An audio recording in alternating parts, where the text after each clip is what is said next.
उसके पीछे क्या रीज़न है, अगर कोई रीज़न है तो मैं इसे कैसे ठीक कर सकती हूँ। ये सेल्फ अवेयर फाइट नहीं करती, अब मैंने उससे फ्रेंडशिप करी। अवेयरनेस कभी कभी हमें हर्ट कर सकता है बट ये हमें प्रोटेक्ट भी करता है। आजकल सब बोलते हैं बी स्ट्रांग, बट स्ट्रांग कैसे बनना है मेंटली ये कोई नहीं सिखाता। ना हमें स्कूल्स में सिखाया जाता है, ना हमें कॉलेज में सिखाया जाता है। I am 18 and still figuring out. और मैंने ये चीज़ नोटिस की कि मेंटल हेल्थ इतनी ज़्यादा इम्पॉर्टेंट है ना कि लाइफ में अगर कुछ भी हो जाए, अगर आप अपने मेंटली स्ट्रांग हो तो आप फिज़िकली और हर जगह से आप अपने आप को मोटिवेट करके अपने लाइफ में आगे बढ़ने के लिए स्टेप बाय स्टेप प्रोसेस करोगे। सो हाय, दिस इज़ मी। और ये वीडियो ना तो कोई ज्ञान के लिए है, ना तो कोई मोटिवेशन के लिए।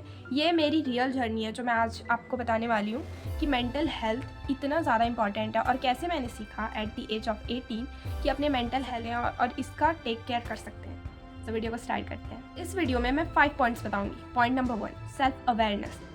जो सबसे पहली चीज़ मैंने सीखी वो थी नोटिस करना कि कब मुझे गुस्सा आ रहा है, कब मैं ओवरथिंक कर रही हूँ, कब मैं लो फील कर रही हूँ। सो ये सारी चीज़ें मुझे सेल्फ अवेयर करती थी और मैं खुद से क्वेश्चंस करती थी कि मुझे गुस्सा आ रहा है बट क्यों आ रहा है, उसके पीछे क्या रीज़न है, अगर कोई रीज़न है तो मैं इसे कैसे ठीक कर सकती हूँ। ये सेल्फ अवेयरनेस हम खुद से सीखते हैं और सेल्फ अवेयरनेस में पॉजिटिव सेल्फ टॉक भी बहुत ज़्यादा हेल्पफुल होता है।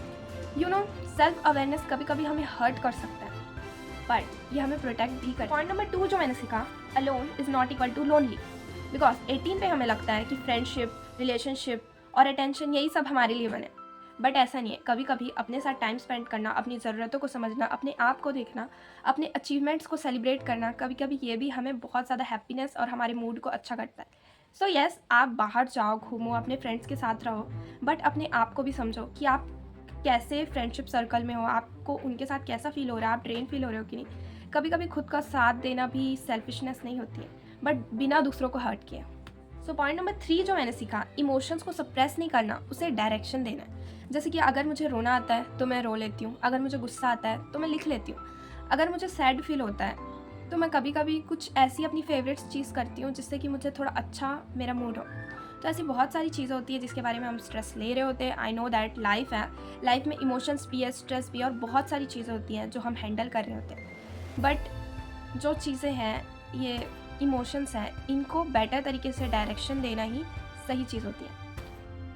सो पॉइंट 4 मैंने सीखा, कंपैरिजन से थोड़ा डिस्टेंस। बिकॉज जब भी हम सोशल मीडिया खोलते हैं, सबकी लाइफ बहुत सॉर्टेड दिखती है। लड़कियों के ग्लोइंग फेसेस दिखते हैं, अच्छी बॉडी दिखती है, अच्छी लाइफ दिखती है, अच्छी रिलेशनशिप्स दिखते हैं और हमें लगता है यार इनकी लाइफ सॉर्टेड है, हमारा तो कुछ नहीं होने वाला। बट ऐसा नहीं है। अगर हम अपनी लाइफ को देखेंगे, हम अपने प्रेजेंट मोमेंट में जिएंगे, अगर हम अपने लाइफ को लेके ग्रेटफुल होंगे ना, तो ये स्मॉल स्टेप्स भी हमारे लिए हमें बहुत ज़्यादा हैप्पी कर सकते हैं।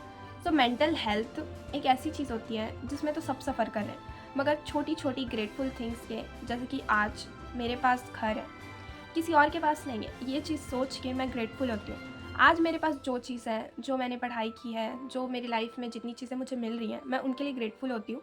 तो इससे मेरा मूड अच्छा होता है, इससे कंपैरिजन रुकता है और सबसे बड़ी बात कि मैं खुद के ऊपर अब ज़्यादा फोकस कर रही हूँ।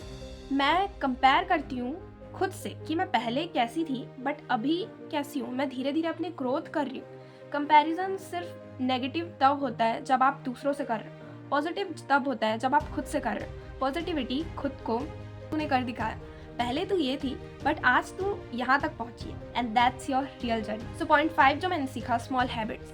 मेंटल हेल्थ सिर्फ थेरेपी नहीं होती या फिर ये सिर्फ कोट नहीं होता। कभी कभी ये होता है बाहर जाके वॉक करना, अपने फ्रेंड्स के साथ कनेक्ट करना, अपने आप को इंजॉयफुल मोमेंट्स में, प्रेजेंट मोमेंट्स में रखना, जो चीज़ें, जो हॉबीज़ हमें पसंद है वो करना, जो चीज़ हम पहले से सोच के रखें उन चीज़ों को क्रिएट करना, ऐसी स्मॉल हैबिट्स बनाना खुद के लिए और उन प्रोग्रेस को ट्रैक करना। ये स्मॉल हैबिट्स हमें बहुत आगे तक लेके जाने वाली होती है। और मेंटल हेल्थ की ये भी बात होती है कि अगर आप मेंटल हेल्थ में सबसे बड़ा इम्पैक्ट जो दिखता है वो small habits is equal to big impact. और मेरी एक और टिप मैं बता रही हूँ, self love is the best thing. Focus on your self, don't compare to others.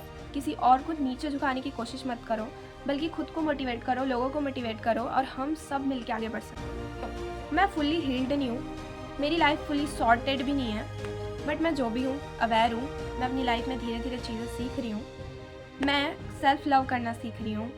अब मैं अपने माइंड से फाइट नहीं करती, अब मैंने उससे फ्रेंडशिप कर ली। सो अगर आप भी टीनेज में हो और आपको भी अपनी लाइफ कंफ्यूजिंग लग रही है तो टेंशन मत लो, स्ट्रगल सबकी लाइफ में होता है, धीरे धीरे सब चीज़ ठीक हो जाएगा।